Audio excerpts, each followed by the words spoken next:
ସମସ୍ତଙ୍କୁ ସ୍ୱାଗତ। ଆଜିର ଏହି ଆଲୋଚନାରେ ଆମେ ଏକ ଅତି ସୁନ୍ଦର କାହାଣୀ ବିଷୟରେ ଜାଣିବା।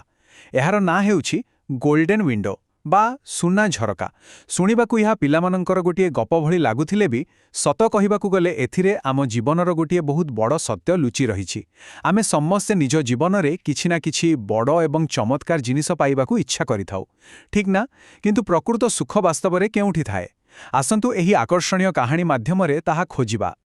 ଆଗକୁ ବଢ଼ିବା ପୂର୍ବରୁ ଗୋଟିଏ କଥା ଟିକେ ଚିନ୍ତା କରନ୍ତୁ।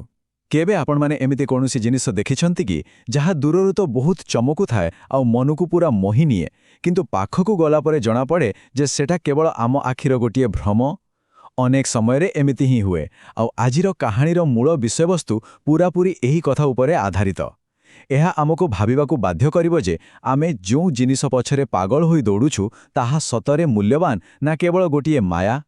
ତେବେ ଆସନ୍ତୁ ପ୍ରଥମେ ଦେଖିବା ନଦୀ କୂଳରେ ଥିବା ଏକ ଛୋଟ ଘର ଏବଂ ସେଠାରେ ରହୁଥିବା ଆମର ମୁଖ୍ୟ ଚରିତ୍ର ମଲ୍ଲୀଙ୍କ ବିଷୟରେ। ମଲ୍ଲୀ ହେଉଛନ୍ତି ଗୋଟିଏ ଛୋଟ ଏବଂ ସୌନ୍ଦର୍ଯ୍ୟ। ପାହାଡ଼ ତଳେ ଏକ ଶାନ୍ତ ନଦୀ କୂଳରେ ତାଙ୍କର ଗୋଟିଏ ଛୋଟ କାଠ ଘର ଥିଲା। ଘର ଚାରିପଟେ ବଡ଼ ବଡ଼ ସବୁଜ ଗଛ, ଦେଖିବାକୁ ପୁରା ଗୋଟିଏ ସୁନ୍ଦର ଚିତ୍ର ଭଳି। ଘରଟି ଖୁବ୍ ଛୋଟ ଥିଲା, ମାନେ ଭିତରେ କେବଳ ଗୋଟିଏ ବିଛଣା ପକାଇବାର ଜାଗା ଥିଲା। ତାଙ୍କ ବାପା ମା ଖୁବ୍ ପରିଶ୍ରମୀ ଥିଲେ ଆଉ ନିଜର ଏଇ ଏକମାତ୍ର ଝିଅକୁ ବହୁତ ଭଲ ପାଉଥିଲେ। ସେମାନେ ଆଦୌ ଧନୀ ନଥିଲେ, କିନ୍ତୁ ପରିବାରରେ ଶାନ୍ତି ଓ ଖୁସି ଭରି ରହିଥିଲା। ହେଲେ ଆମ ମଣିଷଙ୍କର ଗୋଟିଏ ସ୍ୱଭାବ ଅଛି ନା, ନିଜ ପାଖରେ ଥିବା ଜିନିଷ ଭଲ ଲାଗେନି। ମଲ୍ଲୀଙ୍କ ସହ ବି ସେୟା ହେଲା। ତାଙ୍କୁ ତାଙ୍କର ଏଇ ଛୋଟ ଘରଟା ଆଦୌ ପସନ୍ଦ ନଥିଲା। ତାଙ୍କୁ ଲାଗୁଥିଲା ଏହା ବହୁତ ଛୋଟ ଆଉ ଅପରିଷ୍କାର। ଆଉ ଏହି ଅସନ୍ତୋଷର କାରଣ କ'ଣ ଥିଲା ଜାଣିଛନ୍ତି? କାରଣ ଥିଲା ପାହାଡ଼ ଉପରେ ଥିବା ଏକ ସୁନା ଝରକା।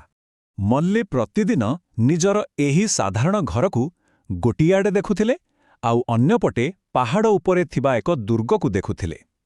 ସେହି ଦୁର୍ଗର ଝରକାଗୁଡ଼ିକ ଦୂରରୁ ପୁରା ଖାଣ୍ଟି ସୁନା ପରି ଝଟକୁଥିଲା। ଭାବନ୍ତୁ ତ, ଛୋଟ ପିଲାଟିଏ ମନରେ ଏହି ଦୃଶ୍ୟ କିଭଳି ଯାଦୁ କରିଥିବ। ମଲ୍ଲୀ ସେହି ଚମକୁଥିବା ଝରକା ପ୍ରତି ପୂରାପୂରି ମୋହିତ ହୋଇଯାଇଥିଲା। ସେ ସେହି ସୁନା ଝରକା ପାଇଁ ଏତେ ପାଗଳ ଥିଲେ ଯେ ନିଜର ଛୋଟ ଘର ପ୍ରତି ତାଙ୍କର ବିରକ୍ତିଭାବ ଆହୁରି ବଢ଼ିବାରେ ଲାଗିଲା। ବାସ୍ତବରେ ଏହା ଆମ ସମସ୍ତଙ୍କର କାହାଣୀ, ନୁହେଁ କି? ଯାହା ଆମ ପାଖରେ ନଥାଏ ତାହାର ଚମକ ଆମକୁ ସବୁଠୁ ଅଧିକ ଆକର୍ଷିତ କରେ। ସମୟ ବିତିବା ସହ ମଲ୍ଲୀ ବଡ଼ ହେଲେ ଆଉ ତାଙ୍କର ସ୍ୱପ୍ନ ବି ବଡ଼ ହେବାକୁ ଲାଗିଲା। ପିଲାଦିନେ ମଲ୍ଲୀ ନିଜ ଇଚ୍ଛାକୁ କାହା ଆଗରେ ପ୍ରକାଶ କରୁନଥିଲେ। ସେ ପରିବାରର ଅବସ୍ଥା ବୁଝିଥିଲେ, ତେଣୁ ସବୁକିଛି ଚୁପଚାପ ସହୁଥିଲେ। ତାପରେ ସେ 12 ବର୍ଷର ହୋଇଗଲେ। ଏବେ ସେ ଦେଖିବାକୁ ପୁରା ଏକ ସୁନା ରାଜକୁମାରୀ ଭଳି ଖୁବ୍ ସୁନ୍ଦର ଲାଗୁଥିଲେ। ତାଙ୍କ ମନରେ ଏକ ଦୃଢ଼ ବିଶ୍ୱାସ ବସିଯାଇଥିଲା ଯେ ତାଙ୍କ ଭଳି ଏତେ ସୁନ୍ଦର ଝିଅ ଏହି ପୁରୁଣା କାଠ ଘରେ ରହିବା କଥା ନୁହେଁ, ବରଂ ସେହି ପାହାଡ଼ ଉପରେ ଥିବା ସୁନା ଝରକାବାଲା ଘରେ ରହିବା କଥା। ଶେଷରେ ଦିନେ ତାଙ୍କ ମା ତାଙ୍କୁ ଟିକେ ବଡ଼ ହୋଇଥିବାରୁ ନଦୀ ପାଖ ବଗିଚାରେ ଏକୁଟିଆ ବୁଲିବାକୁ ଅନୁମତି ଦେଲେ। ବାସ୍, ଏହି ଗୋଟିଏ ଅନୁମତି ତାଙ୍କ ପାଇଁ ନିଜ ସ୍ୱପ୍ନର ପାହାଡ଼ ଆଡ଼କୁ ଯିବାର ରାସ୍ତା ଖୋଲିଦେଲା। ଏବେ ଆରମ୍ଭ ହେଲା ପର୍ବତ ଉପରକୁ ସେହି ରୋମାଞ୍ଚକର ଯାତ୍ରା। ଯେମିତି ମଲ୍ଲୀଙ୍କୁ ଟିକେ ସୁଯୋଗ ମିଳିଗଲା, ସେ ସାଙ୍ଗେ ସାଙ୍ଗେ ନିଜ ସାଇକେଲ ଧରି ବାହାରି ପଡ଼ିଲେ। ଲକ୍ଷ୍ୟ କେବଳ ଗୋଟିଏ, ସେହି ସୁନା ଝରକା ଭିତରକୁ ଥରେ ଚାହିଁବା। ଯାତ୍ରା ପଥରେ ସେ ପାହାଡ଼ ଉପରକୁ ଯାଉଥିବା ଏକ ସରୁ ଆଉ ଅଙ୍କାବଙ୍କା ରାସ୍ତା ଦେଖିବାକୁ ପାଇଲେ। ହେଲେ ଏହି ରାସ୍ତା ବିଲକୁଲ ସହଜ ନଥିଲା। ପାହାଡ଼ର ଏକଦମ ଉପରେ ପହଞ୍ଚିବା ପାଇଁ ତାଙ୍କୁ ବହୁତ କଷ୍ଟ କରିବାକୁ ପଡ଼ିଲା। ସାଇକେଲ ଚଲାଇ ଚଲାଇ ସେ ପୁରା ଥକି ଯାଇଥିଲେ, କିନ୍ତୁ ଭିତରେ ଥିବା ସେହି ସ୍ୱପ୍ନର ଉତ୍ସାହ ତାଙ୍କୁ ଆଗକୁ ନେଉଥିଲା।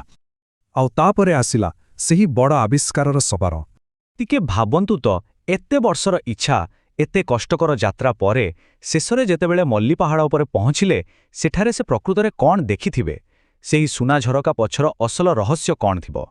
ମୁଁ ଜାଣେ ଆପଣମାନଙ୍କ ମନରେ ମଧ୍ୟ ଏହା ଜାଣିବାକୁ ବହୁତ ଉତ୍କଣ୍ଠା ଆସୁଥିବ।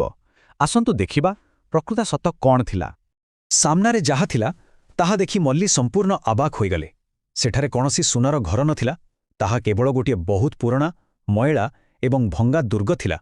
ଆଉ ଯେଉଁ ଝରକାଗୁଡ଼ିକୁ ସେ ଦୂରରୁ ସୁନା ଭାବୁଥିଲେ, ବାସ୍ତବରେ ସେଗୁଡ଼ିକ ଥିଲା କଳା ଏବଂ ଅତ୍ୟନ୍ତ ଅପରିଷ୍କାର। ସେ ତଳୁ ଯାହା ସ୍ୱପ୍ନ ଦେଖୁଥିଲେ, ପାହାଡ଼ ଉପରେ ତାର କୌଣସି ଚିହ୍ନବର୍ଣ୍ଣ ନଥିଲା। ମଲ୍ଲୀଙ୍କ ପାଟିରୁ ଶବ୍ଦ ବାହାରିଲା ନାହିଁ। ବର୍ଷ ବର୍ଷର ସ୍ୱପ୍ନ ଗୋଟିଏ ମୁହୂର୍ତ୍ତରେ କାଚ ଭଳି ଭାଙ୍ଗି ଚୁରମାର ହୋଇଗଲା। ଏହି କଥାଟି ତାଙ୍କୁ ଭିତରୁ ପୁରା ଦୋହଲାଇ ଦେଇଥିଲା। କିନ୍ତୁ କାହାଣୀ ଏଠି ସରିନି। ଏବେ ସେ ପ୍ରକୃତ ସୁନାଘରର ସନ୍ଧାନ ପାଇବାକୁ ଯାଉଥିଲେ। ବହୁତ ନିରାଶ ହୋଇ ମଲ୍ଲୀ ଯେତେବେଳେ ପାହାଡ଼ ଉପରୁ ନିଜର ସେହି ସାନ କାଠଘର ଆଡ଼କୁ ତଳକୁ ଚାହିଁଲେ, ସେ ଗୋଟିଏ ଅଦ୍ଭୁତ ଦୃଶ୍ୟ ଦେଖିଲେ। ହଠାତ୍ ସେ ଦେଖିଲେ ଯେ ତାଙ୍କର ନିଜ ଘରର ଝରକାଟି ସମ୍ପୂର୍ଣ୍ଣ ସୁନା ପରି ଚମକି ଉଠିଛି। ହଁ ଆଜ୍ଞା, ଯେଉଁ ଘରକୁ ସେ ସାରା ଜୀବନ ଘୃଣା କରିଆସୁଥିଲେ, ଏବେ ତାହା ହିଁ ଗୋଟିଏ ସ୍ୱପ୍ନର ରାଜପ୍ରାସାଦ ଭଳି ଝଟକୁଥିଲା। ଏହି ଗୋଟିଏ ମୁହୂର୍ତ୍ତ ତାଙ୍କର ପୂରା ଦୃଷ୍ଟିକୋଣକୁ ବଦଳାଇ ଦେଇଥିଲା। ଆପଣମାନେ ଭାବୁଥିବେ ଏହି ଯାଦୁ କେମିତି ହେଲା? ପ୍ରକୃତରେ ଏହା କୌଣସି ଯାଦୁ ନଥିଲା। ଏହା ଥିଲା ପ୍ରକୃତିର ଖେଳ।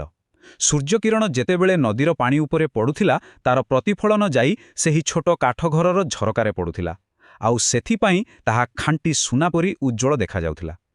ଠିକ୍ ସେହିପରି ମଲ୍ଲୀ ଯେତେବେଳେ ନିଜ ଘରୁ ପାହାଡ଼ ଆଡ଼କୁ ଦେଖୁଥିଲେ, ସୂର୍ଯ୍ୟକିରଣ ସେହି ପୁରୁଣା ଦୁର୍ଗର ମଇଳା ଝରକା ଉପରେ ପଡ଼ି ସୁନାର ଭ୍ରମ ସୃଷ୍ଟି କରୁଥିଲା। ସେହିଦିନ ମଲ୍ଲୀ ବୁଝିପାରିଲେ ଯେ ସେ ଆଗରୁ ହିଁ ନିଜ ସ୍ୱପ୍ନର ଘରେ ରହୁଛନ୍ତି। ତାଙ୍କ ମନର ମାୟା କୁଆରେ ଉଭେଇଗଲା ଏବଂ ସେ ଖୁସି ଖୁସି ବାସ୍ତବତାକୁ ଆପଣେଇ ନେଲେ। ତେଣୁ ଏହି ସୁନ୍ଦର କାହାଣୀରୁ ଆମକୁ ସବୁଠାରୁ ବଡ଼ ଶିକ୍ଷା କ'ଣ ମିଳିଲା? ସବୁ ଚମକ ସୁନା ନୁହେଁ।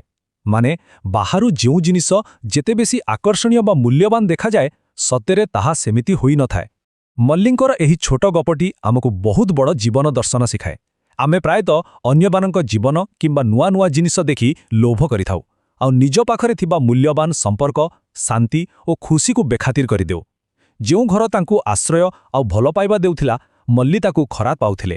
କିନ୍ତୁ ଶେଷରେ ସେ ବୁଝିଲେ ଯେ ସବୁଠୁ ସୁନ୍ଦର ଜିନିଷ ତାଙ୍କ ନିଜ ପାଖରେ ହିଁ ଥିଲା। ଏହା ଆମ ସମସ୍ତଙ୍କୁ ନିଜ ଜୀବନ ପ୍ରତି କୃତଜ୍ଞ ହେବାକୁ ଶିଖାଏ। ତେବେ ଏହି ଆଲୋଚନାକୁ ଶେଷ କରିବା ପୂର୍ବରୁ ଆସନ୍ତୁ ଟିକେ ଚିନ୍ତା କରିବା। ଆଜି ଆମର ଏହି ଦୈନନ୍ଦିନ ଜୀବନରେ ଆମର ପ୍ରକୃତ ସୁନା ଝରକା କେଉଁଠି ଲୁଚି ରହିଛି? ହୁଏତ ତାହା ଆମର ନିଜ ପରିବାର, ଆମର ଶାନ୍ତିପୂର୍ଣ୍ଣ ଘର କିମ୍ବା ଆମେ ପ୍ରତିଦିନ ଅଣଦେଖା କରୁଥିବା ସେ ଛୋଟ ଛୋଟ ଖୁସି ଭିତରେ ଲୁଚି ରହିଥାଇପାରେ। ବାହାରର ମିଛ ଚମକ ପଛରେ ନ ଗୋଡ଼ାଇ ନିଜ ପାଖରେ ଥିବା ଖୁସିକୁ ଚିହ୍ନନ୍ତୁ। ଆଜି ପାଇଁ ବାସ୍ ଏତିକି। ଆଶା କରୁଛି ଏହି କାହାଣୀଟି ଆମ ସମସ୍ତଙ୍କୁ ନିଜ ଜୀବନର ଲୁଚି ରହିଥିବା ସୌନ୍ଦର୍ଯ୍ୟକୁ ଖୋଜିବାରେ ନିଶ୍ଚୟ ସାହାଯ୍ୟ କରିବ।